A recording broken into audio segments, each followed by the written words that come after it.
আসসালামু আলাইকুম। শুরু করতে যাচ্ছি মহান আল্লাহ তাআলার নাম নিয়ে।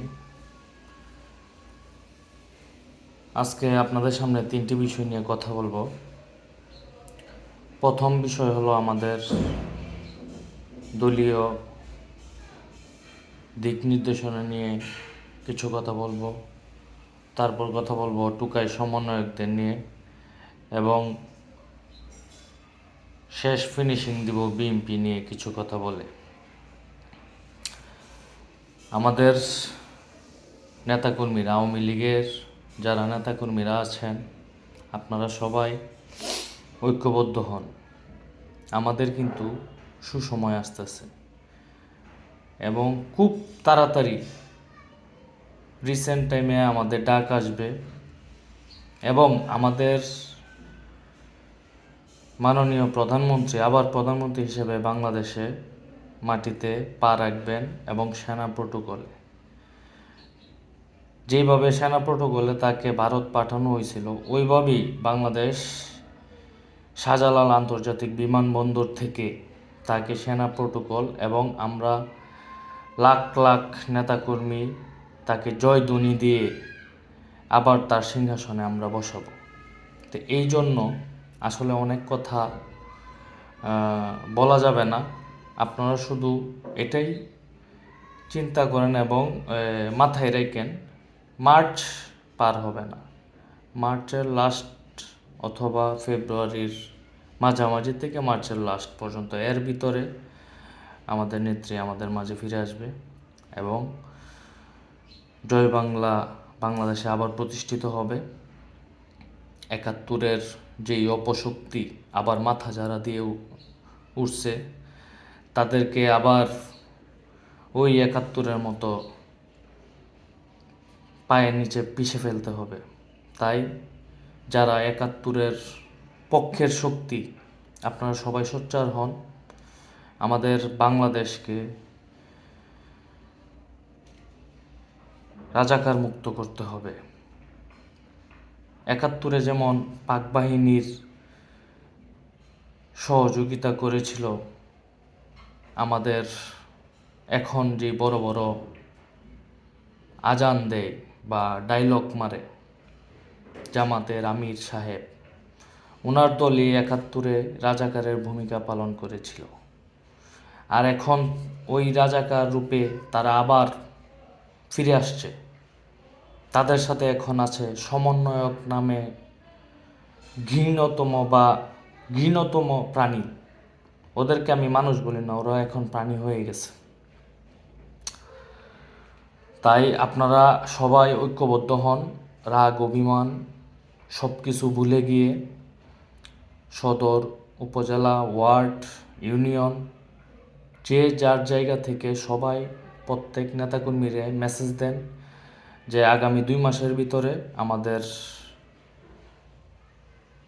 আওয়ামী লীগ আবার বাংলাদেশে ফিরবে। তো অতএব আপনারা সবার মন থেকে রাগ, গুসা, অভিমান সব কিছু ভুলে যান। ভুলে গিয়ে সবাই ঐক্য, ইউনিটি তৈরি করেন। ডাক আসবে, যে কোনো সময় ডাক আসবে। আপনারা ধৈর্য ধরেন এবং আপনারা আওয়ামী লীগের উপর আস্থা রাখুন এবং সাধারণ যারা জনগণ আছে তাদেরকেও আপনারা বিভিন্ন মেসেজ দেন। আজকে আওয়ামী লীগ নিয়ে আমার এতটুকুই কথা। এখন সমন্বয়কদের উদ্দেশ্যে আমি কিছু বলতে চাই। সেন্ট্রালের এগুলোর তো বইলে কোনো লাভ নাই, ওইগুলোর লাভ বাদ। আমাদের কিশোরগঞ্জের অনেক সমন্বয়ক আছে, সবাই মাম্মি ডেডির সন্তান। কেউ জীবনে কারোর সাথে কোনো ঝামেলাও করে নাই, কোনো ঝামেলা লোকজনও নাই। সব ভালো পোলাপান, পড়ালেখা নিয়ে ব্যস্ত ছিল, আপে লাপে যায় নাই। এইসব পোলাপান ক্ষমতার লোভে বা আগে তোমরা যখন ছাত্র আন্দোলন ছিল তখন তোমরা ছিলা, এখন কিন্তু কোনো ছাত্র নাই মাঠে। এখন যারা আছে সবাই সমন্বয়ক। তাই সেন্ট্রালের যারা আছে তাদের কর্মফল তারা পাবে। আমি কিশোরগঞ্জের সমন্বয়ক বা যারা পোস্ট পদবীর জন্য বিভিন্ন ওয়েতে দৌড়াদৌড়ি করতেছেন, তাদের উদ্দেশ্যে আমি বলি, দেখেন, কর্মফল এমন একটা জিনিস, কর্মফল কিন্তু মানুষের দ্বিগুণ দ্বিগুণ ওয়েতে আবার ফিরায় দেয়। দেখেন, আমাদের কিশোরগঞ্জে আমাদের আওয়ামী লীগের নেতাকর্মীদের মারা হয়েছে, তারপর ঘরবাড়ি ভাঙা হয়েছে, লুট করা হয়েছে। এগুলোর কিন্তু জের জব দিতে হবে, টুডে টুমোরো দিতে হবে। এগুলোর থেকে বাঁচার কোনো ওয়ে নেই। তাই আমি সমন্বয়ক এবং আমার ছাত্র ভাইয়েরা যারা আছেন, সবাই তো আমার ছোটো ভাই স্যার, যারা সমন্বয়ক সাজছে এখন, আমি তোমাদেরকে একটা ভালো বুদ্ধি দিই, তোমরা এগুলা ছাইরা মায়ের ছেলেরা মায়ের কোলে ফিরে যাও। নয়তোবা কাল, হয়তোবা 2 মাস পরে আমাদের দল অবশ্যই আসবে, তখন কিন্তু তোমাদের অবস্থা খুব খারাপ হবে এবং তোমাদের যেই ভুলগুলা, এগুলার মাসুল কিন্তু তোমরা ফ্যামিলি সাফার করবে। বিভিন্ন হত্যা মামলা হয়েছে, এই হত্যা মামলার আসামি হবা, অনেক কিছু হবে। তাই আমি মনে করি তোমরা যারা আসো রাজনীতি ভাই বাদ দাও, পড়ালেখার টেবিলে যাওগা, গিয়া পড়ালেখা করো, সুন্দর কইরে জীবনটারে গুছাও। আর আমি কথা দিলাম, তোমাদেরকে একটা ফুলের টুক্কাও কেউ দিবে না। তোমরা যদি এখন নিজে থেকে সবাই সরে যাও, সমন্বয়ক পরিচয় দেওয়া বাদ দেয়া, এই এখন ওই অফিসে গেলে মূল্যায়ন করে, 2 দিন পরে এগুলো থাকবে না। একটা জিনিস মনে রাখবা, তোমাদের এই ভুলগুলা তোমাদের ফ্যামিলির প্রত্যেকটা মানুষ কিভাবে যে সাফার করবে, এটা আসলে তোমরা এখনও বুঝতেছো না। তাই তোমাদের কাছে আমার বড় ভাই হিসেবে রিকোয়েস্ট, অনুরোধ বা যেটাই তোমরা মনে করো, তোমরা এখনও সময় আছে, এগুলো বাদ দাও, বাদ দিয়া পড়ালেখা নিয়ে ব্যস্ত হয়ে যাও। দেখো, তোমরা জেলা শহর, তোমরা কিছু পাবা না। যারা কামানোর তারা অলরেডি কামায় ফেলছে। আর যদি দেশের অবস্থা খারাপ দেখে, তারা কিন্তু পট কইরা চলে যাবে দেশের বাইরে, বা অনেকের কপাল খারাপ থাকলে কেউ যাইতে পারবে না। তাই আমি মনে করলাম যে তোমাদেরকে এগুলো আমি বলি, আমার মনে হইল যা যদি এখন থেকে তোমরা সরে যাও, তোমাদের জন্য ভালো হবে। তোমাদেরকে আমি সবাই যারা যারা আছে সবার কাছে তোমাদের বিষয়টা বিশেষভাবে সুপারিশ করব, যেন তোমরা ভবিষ্যতে কোনো মামলা বা হামলার শিকার না হও। এটা আমার বড় ভাই হিসেবে কর্তব্য, তাই তোমাদেরকে আমি এটা বললাম। এখন তো এটা তোমাদের ইচ্ছা, তোমরা কি করবা। আচ্ছা, তোমাদের চ্যাপ্টার মোটামুটি শেষ, এ বিষয়ে আর কথা বলবো না। এখন আমি বিএনপির বিষয় আছে। আমাদের বিএনপির নেতৃবৃন্দরা অলরেডি তারা বুঝে গেছে দেশে কি চলতেছে, বা তাদেরকে যেমন আওয়ামী লীগকে মাইনাস করছে, এমন কিন্তু বিএনপিরেও কিন্তু মাইনাসে ফালাই দিছে। এটা বিএনপির কেন্দ্রীয় নেতারা বা বিএনপির যে ভারপ্রাপ্ত চেয়ারম্যান জনাব তারেক রহমান, ওনার নলেজে অলরেডি ওইটা চলে গেছে, বা কেন্দ্রীয় সিনিয়র নেতারার নলেজে ওইটা তাদের কাছে এই ইনফরমেশন চলে গেছে অলরেডি। দেখেন, তারা কিন্তু এই যে বিভিন্ন বিষয় নিয়ে প্রতিবাদ করতেছে। তাই আমি বলবো, যারা ছোটোখাটো নেতা বা সাধারণ একটা পোস্ট বা একটা মিটিং মিছিল গেছে, তাদের উদ্দেশ্যে আমি বলতেছি, আপনারা আপনাদের বাবাদের ফলো করেন। আপনাদের বাবারা কি মেসেজ দিতেছে, আপনাদের বাবাদের মেসেজ আপনারা ক্যাপচার করেন। হুদাই কামে এই অবৈধ ইউনূস সরকারকে আপনাদের সাপোর্ট করে কোনো লাভ নাই। আপনাদের কেউ চাপে অলরেডি ফালাই দিছে। তাই সিনিয়ররা হিসাব নিকাশ আপনারা বুঝবেন না। আপনারা জুনিয়ররা যারা আছেন, বিভিন্ন বিষয় নিয়ে আপনারা প্রতিবাদ করেন।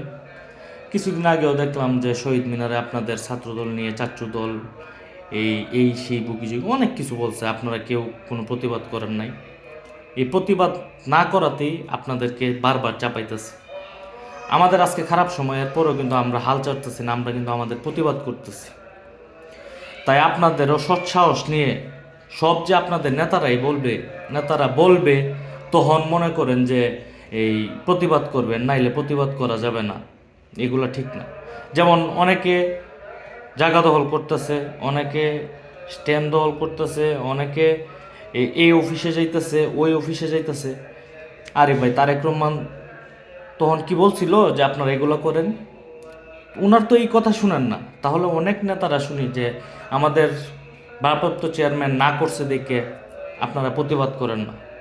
শুনেন, সময় আসতেছে সামনে, কিন্তু খুব ক্রাইসিস মুমেন্ট বাংলাদেশের মধ্যে পড়বে, রাজনৈতিক ক্রাইসিস।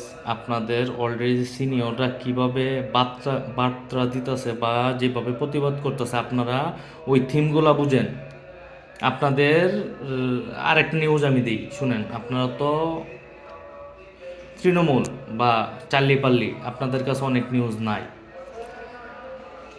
সমন্বয়ক এবং জামাতের একটা মিটিং হয়েছে। ওই মিটিংয়ে স্বরাষ্ট্র মন্ত্রণালয় থেকে প্রত্যেকটা জেলা শহরের এসপি ওসিকে বলে দেওয়া হয়েছে বিএনপির কোনো নেতার যেন সুপারিশ না রাখা হয়, তাদেরকে যেন কোনো ধরনের সুযোগ সুবিধা না দেওয়া হয়। তো তো এগুলা আপনারা বুঝবেন। আরেকটা উদাহরণ দিই, আমাদের কিশোরগঞ্জ সদরের সামনে এই গত কিছুদিন আগে একটা নিয়োগ গেছে, প্রায় 7-8 জন প্রার্থী আমাদের জেলা বিএনপির। অনেকের আমি নাম বলবো না, অনেক নেতারা রিকোয়েস্ট করছে, অনেক কিছু মানে করছে আর কি। 7 বা 8 জনের মধ্যে কিন্তু একজনকেও সিলেক্ট করে নাই, বা একজনেরও কিন্তু চাকরি হয়নি। তো অতএব আপনারা এখনও সময় আছে, বুঝেন। জেলা শহরের নেতাদেরকে আমি বলবো আপনারা সেন্ট্রালে যোগাযোগ করেন, অবস্থা কিন্তু খারাপ। আমাদের কিন্তু হিসাব আছে, আপনাদেরকে কিন্তু ওরা 2-4 আনা দিয়েও আপনাদেরকে গণে না। কারণ আমাদের দেখেন 5 মাস 6 মাস হয়ে গেছে, আমরা কিন্তু এখনও গণাই আছি। আমাদের এবং জামাতের এই আলাপ হয়, আর আপনারা হইল থার্ড পার্টি। তো অতএব কিছু কিছু কর্মীদের আওয়ামী লীগ নিয়ে চুলকানি বেশি। আওয়ামী লীগ নিয়ে চুলকাইলে লাভ নাই ভাই। আপনাদের যদি নির্বাচনে যাইতে হয়, আওয়ামী লীগ নিয়ে যাইতে হইব। আওয়ামী লীগ বিএনপি স্বাধীনতার পক্ষের দল, সবসময় ছিল, থাকবে। অতএব এই আওয়ামী লীগকে চাপানো, আওয়ামী লীগকে বিভিন্ন বিষয়, আওয়ামী লীগকে বিল্লা দেওয়া, এগুলো ছাড়েন। এগুলো ছাইরে নিজেদের দলের অবস্থা খুব করুন, বিভিন্ন বিষয় নিয়ে প্রতিবাদ করেন। সিনিয়ররা বললেই যে প্রতিবাদ করতে হবে এমন না, ঠিক আছে? কোমরটা শক্ত করেন, আপনারা তো কোমর ভাঙ্গা, আর পাট মারবেন বড় বড়। তাই আরও অনেক ইনফরমেশন আছে, এগুলো দেওয়া যাবে না। আপনাদের ইনফরমেশনের ভুল আছে, সেন্ট্রাল যোগাযোগ করেন, দেখেন অবস্থা কিন্তু খুব খারাপ। এবং আপনাদের সিনিয়র নেতারা কিন্তু অনেকে রিক্সেও আছেন। ভালো থাকবেন। জয় বাংলা, জয় বঙ্গবন্ধু।